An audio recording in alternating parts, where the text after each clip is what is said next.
फिरोजाबाद से है। सुप्रसिद्ध गायकार कैलाश खेर ने स्वच्छता मिशन के तहत फिरोजाबाद के आला अधिकारी को दे दी नसीहत।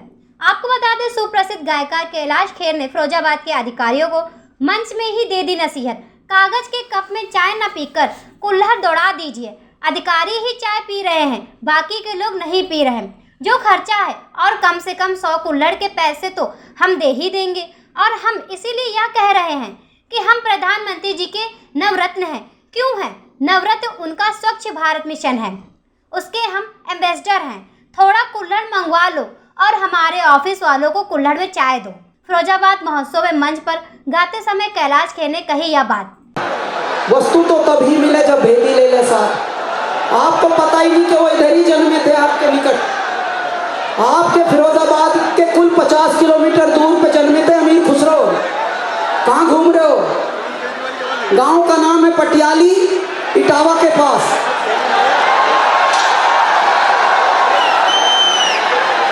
आपको तो पता ही नहीं, आपकी जेब में कोहिनूर घूम रहा। लेकिन कोई नहीं, कभी ना कभी तो पता लगता ही है चीज़ों का। तो आज से पता निकाल लो, क्योंकि हम चलते फिरते थोड़े से गूगल में ही। थोड़ा इनमें भी बजट हल्का सा बढ़वाइए और कुल्हड़ दौड़ा दीजिए। वीआईपीओ को ही पिला रहे हैं, कोई सबके लिए तो है नहीं। कम से कम 100 कुल्हड़ के पैसे हमें दे देंगे। इतना सा करिए। क्यों? क्योंकि प्रधानमंत्री जी के हम नवरत्न हैं। क्यों हैं नवरत्न? क्योंकि जो स्वच्छ भारत मिशन है उसके हम एम्बेसडर हैं। तो कृपया थोड़े कुल्हड़ मंगवा लो और हमारे ऑफिसर्स को उन कुल्हड़ों में दो चाय।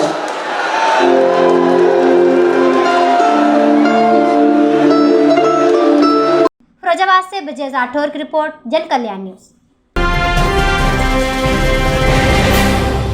खबर मथुरा से है। स्वच्छ भारत मिशन के अंतर्गत स्वच्छ सर्वेक्षण 2023 के क्रम में नगर पंचायत कार्यालय से गीला एवं सूखा कूड़ा एकत्र करने हेतु जन जागरूकता रैली का शुभारंभ डिप्टी कलेक्टर आदेश कुमार द्वारा हरी झंडी दिखाकर किया गया। जन जागरूकता रैली नगर पंचायत कार्यालय से प्रारंभ होकर कस्बे के कटरा बाजार, रेतिया बाजार सहित नगर पंचायत के सभी वार्डों का भ्रमण कर लोगों को गीला एवं सूखा कूड़ा घर घर से एकत्रित करने के साथ ही गीला एवं सूखा कूड़ा अलग अलग डब्बों में डालने ताकि उसका उचित निस्तारण किया जा सके। इस दौरान अधिशासी अधिकारी नगर पंचायत राया अखिलेश दीक्षित, जगमोहन शर्मा, पप्पू, रविंद्र सिंह आदि लोग मौजूद रहे। राया की जो नगर है पंचायत, उसमें 10 तक एक अभियान है, उसकी हमने शुरुआत करी है, जिसमें घर घर जाकर डोर टू डोर कलेक्शन किया जाएगा। सूखा और गीला कचरा को अलग अलग करने के बाद में हमारे पास आएगा, फिर उसको हम कलेक्ट करके डिस्पोज करे जाएगा। ठीक है, एक अभियान है जिसकी आज हमने शुरुआत करी है और इसके माध्यम से लोगों को जागरूक किया जाएगा। ये हफ्ता भर चलेगा अभी। मथुरा से अमित शर्मा की रिपोर्ट, जन कल्याण न्यूज। खबर फिरोजाबाद से है। शिकोहाबाद आदर्श कृष्ण महाविद्यालय में 76वां खेलकूद प्रतियोगिता का आयोजन किया गया। कार्यक्रम में मुख्य अतिथि एसडीएम शिवध्यान पांडे, विशिष्ट अतिथि डॉक्टर अखिलेश सक्सेना, निदेशक खेलकूद डॉक्टर भीमराव अम्बेडकर यूनिवर्सिटी आगरा रहे। प्राचार्य डॉक्टर मोहकमा सिंह ने खिलाड़ियों को शपथ दिलाई। शांति का प्रतीक कबूतर उड़ाकर ध्वज फहराया गया। वहीं खिलाड़ियों ने सूर्य नमस्कार के साथ विभिन्न प्रकार के खेल दिखाए, दर्शकों को मंत्रमुग्ध कर दिया। कॉलेज के प्रतिभाशाली विजेताओं को सम्मानित किया गया ताकि खिलाड़ियों का उत्साहवर्धन किया जाए। वार्षिक खेलकूद प्रतियोगिता में खेल के समस्त नियमों का पालन। खेल महोत्सव है, वह अच्छे वातावरण में संपन्न हो और आप सब जितने प्रकार की प्रतियोगिताएं हों उनमें जो अच्छा करे वो सफल है। साथ ही साथ इस अवसर पर महाविद्यालय परिवार ने मुझे भी इस कार्यक्रम में आमंत्रित किया। मैं इसके लिए महाविद्यालय परिवार को अपनी शुभकामनाएं देता हूं और मैं इस अवसर पर उपस्थित होकर अपने को धन्य मानता हूं। साथ ही साथ बच्चों, मैं ये भी कहूंगा कि आप एक ऐसे महाविद्यालय के छात्र हैं, आपको अवसर मिला है जो बहुत ही प्राचीन और जब देश स्वतंत्र हुआ उसी समय ये स्थापित हुआ, जिसकी एक परंपरा रही है, गौरवशाली परंपरा रही है। यहाँ से हर क्षेत्रों में लोग गए हैं, जैसा मुझे मालूम है। और अभी बात हो रही थी कि यहाँ के बच्चे यूनिवर्सिटी स्तर पे, प्रदेश स्तर पे, राष्ट्रीय स्तर पे भी पुरस्कार लाते हैं। तो यह तभी संभव है कि जब हमारे बच्चे में कार्यक्रम था जिसमें आप आए। देखिए, आज हमारे शिकोहाबाद में और आज़ादी के समय ही स्थापित आदर्श कृषि महाविद्यालय में 76वां वार्षिकोत्सव खेलकूद समारोह चल रहा है। इस अवसर पर मुझे भी आमंत्रित किया गया था, मुझे आने का अवसर मिला और बच्चे बहुत उत्साहित हैं।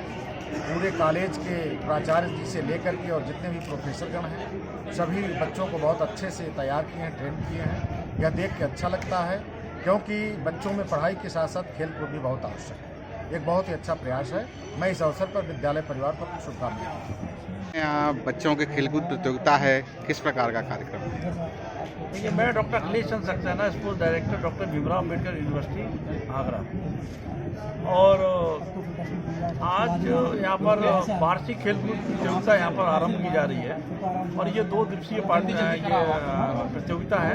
यहाँ पर कई खेलों का समावेश है, एथलेटिक है, शॉटपुट है, डिस्कस है, वॉलीबॉल है, फुटबॉल है। यहाँ पर ये वार्षिक खेलकूद प्रतियोगिता इसलिए आरंभ की जाती है क्योंकि यहाँ से हमको छात्र ढूंढने में, अच्छे खिलाड़ी ढूंढने में हमको बड़ी आसानी होती है। और यही बच्चे हमारा ऑल इंडिया यूनिवर्सिटी पे नॉर्थ जोन लेवल पर प्रतिभाग करते हैं और मेडल प्राप्त करते हैं। मैं आपको यहाँ बताना चाहता हूँ कि इस सत्र में आदर्श महाविद्यालय की छात्रा कुमारी निधि ने नॉर्थ ईस्ट जोन, जो हमारा ऑल इंडिया यूनिवर्सिटी के लिए होता है, नॉर्थ ईस्ट जोन है, वहाँ पर प्रतिभाग किया और लॉन्ग जंप और ट्रिपल जंप में ब्रॉन्ज मेडल इसने प्राप्त किया।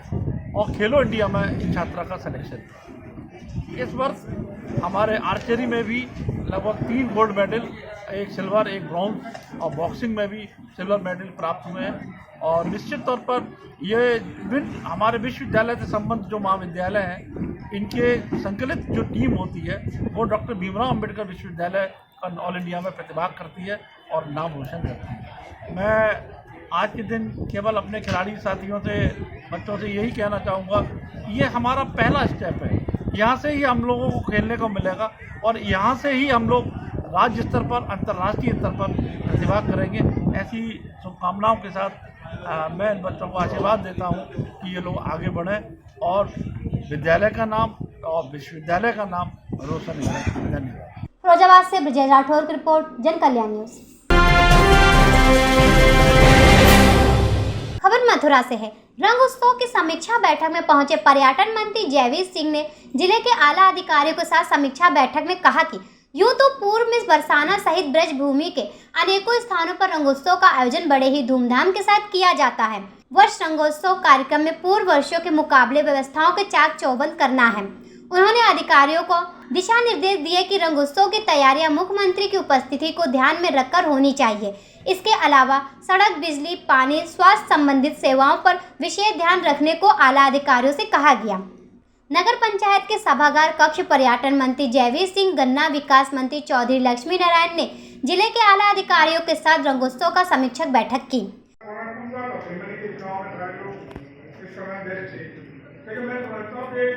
बड़ा इवेंट इसलिए होगा कि बड़ा नाटक होने के बाद ये बड़ा इवेंट भी होगा। खास रूप से प्रदेश की जो परिस्थितियाँ हैं, सांस्कृतिक रूप से और सामाजिक ताना बाना की परिस्थिति से भी काफी बदली हुई है। लोग का इंटरेस्ट बहुत बड़ा है कल्चरल एक्टिविटीज के लिए।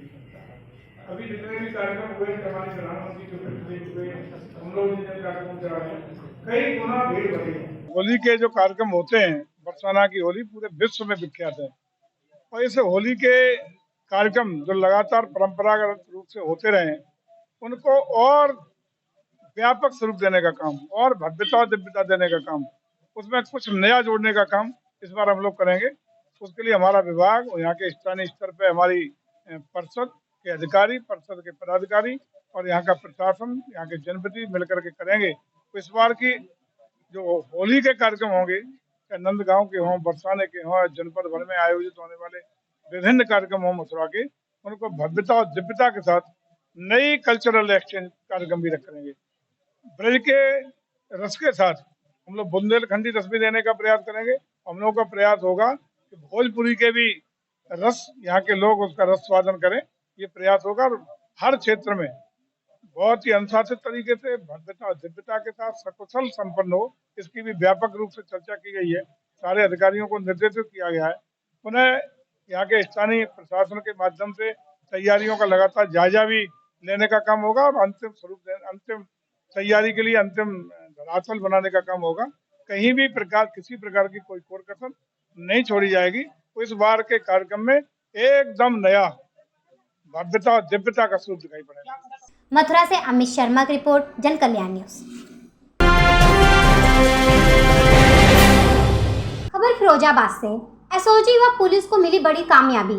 गुजरात में लाखों रुपए की चोरी करके अभियुक्त गए थे फिरोजाबाद। गुजरात से आई पुलिस टीम के साथ साथ फिरोजाबाद पुलिस ने दी दबिश के दौरान पुलिस और बदमाशों के बीच हुई मुठभेड़, जिसमें एक महिला एक पुरुष अभियुक्तों को गिरफ्तार किया गया।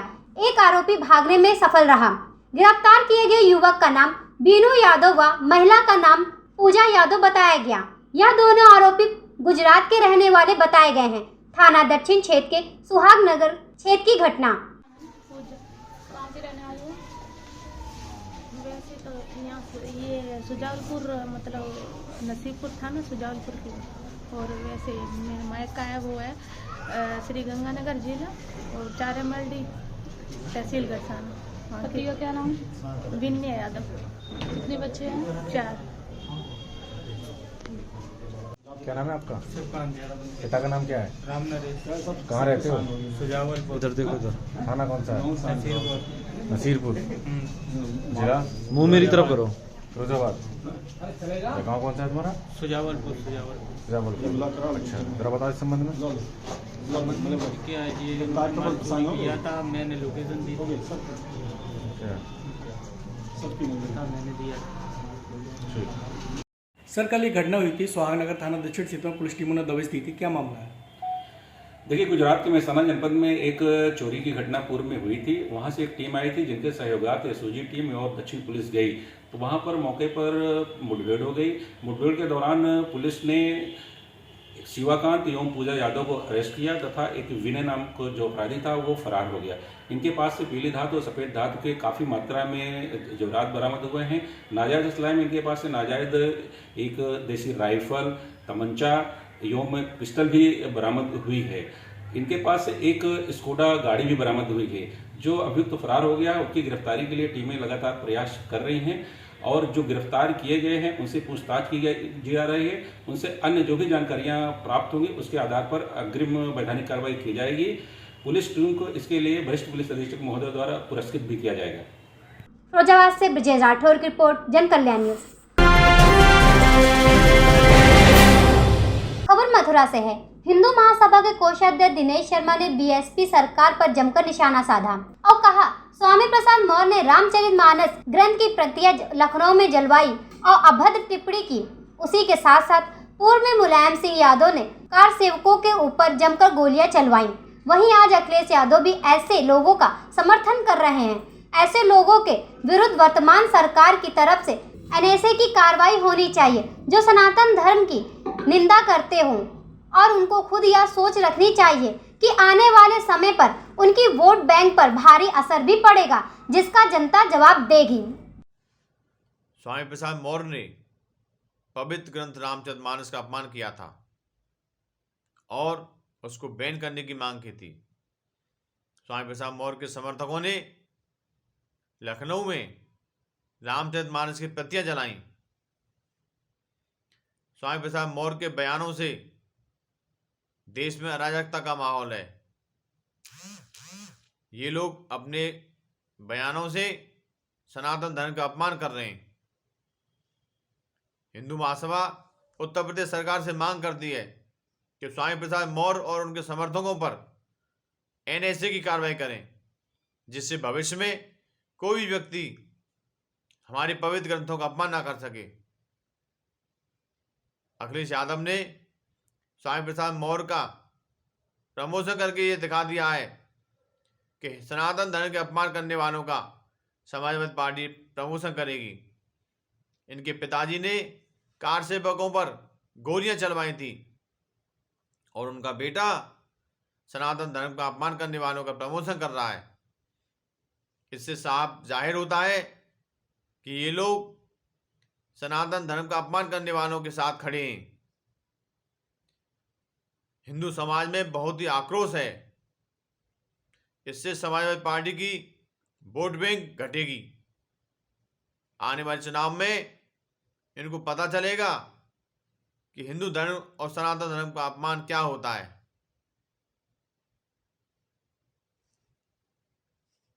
मथुरा से अमित शर्मा की रिपोर्ट, जन कल्याण न्यूज। खबर मथुरा से है। मदिरा भांग के ठेकों और मॉडल शॉप के लाइसेंस नवीनीकरण की प्रक्रिया शुरू। जनपद में यह प्रक्रिया देशी शराब के 184, बियर के 230, अंग्रेजी शराब 207 तथा भांग के 44 ठेकों के लिए अपनाई जाएगी। जनपद में मॉडल शॉप की संख्या 7 है। जो दुकानें नवीनीकरण की प्रक्रिया में निश्चित समयावधि में छूट जाएंगी, उन दुकानों का व्यवस्थापन ई लॉटरी से किया जाएगा। शराब भांग के ठेके और मॉडल शॉप के वर्ष 2023-24 के लिए नवीनीकरण की प्रक्रिया प्रारंभ हो चुकी है। नवीनीकरण के लिए ऑनलाइन आवेदन 3 फरवरी को प्रातः 10 बजे से किया जा सकेगा। प्रोसेसिंग फीस जमा करने की प्रक्रिया भी इसी दिन से शुरू हो जाएगी, जो 6 फरवरी को शाम 5 बजे तक चलेगी। इसके बाद नवीनीकरण के आवेदन स्वीकार नहीं होंगे। इस बार देशी मदिरा, अंग्रेजी शराब, बियर, भांग के ठेके और मॉडल शॉप पर पिछले वर्ष की अपेक्षा 10% लाइसेंसी फीस बढ़ाई गई है। भांग की दुकानों का नवीनीकरण का प्रक्रिया कब शुरू होगी और कितनी लाइसेंस फीस बढ़ाई गई है? वित्तीय वर्ष 2023-24 के लिए बियर, शराब एवं भांग की दुकानों की नवीनीकरण की प्रक्रिया 3 फरवरी से प्रारंभ होने जा रही है। 3 फरवरी को 10 बजे दिन से लोग नामांकित अपने वो करेंगे। इसके पश्चात 12 बजे दिन से पैसा जमा करना शुरू कर देंगे। 6 तारीख को 5 बजे शाम में वह प्रक्रिया समाप्त हो जाएगी। इसके बाद स्क्रूटनी की जाएगी। 9 तारीख तक को फाइनल कर लिया जाएगा। इसके बाद लोगों को लाइसेंस फीस जमा करने हेतु आदेशित किया जाएगा। सर, फीस कितनी बढ़ाई गई? देशी मदिरा की बेसिक लाइसेंस फीस 10%, विदेशी मदिरा, बियर एवं मॉडल शॉप की लाइसेंस फीस 10% और भांग की दुकानों की लाइसेंस फीस 10% बढ़ाई गई है। सर, नवीनीकरण की प्रक्रिया के बाद जो दुकानें रह जाएंगी उनके लिए क्या प्रक्रिया अपनाई जाएगी? नवीनीकरण के पश्चात अवशेष दुकानों के लिए ई लॉटरी की प्रक्रिया होगी, जो 15 फरवरी से प्रारंभ की जाएगी। मथुरा से अमित शर्मा की रिपोर्ट, जन कल्याण न्यूज।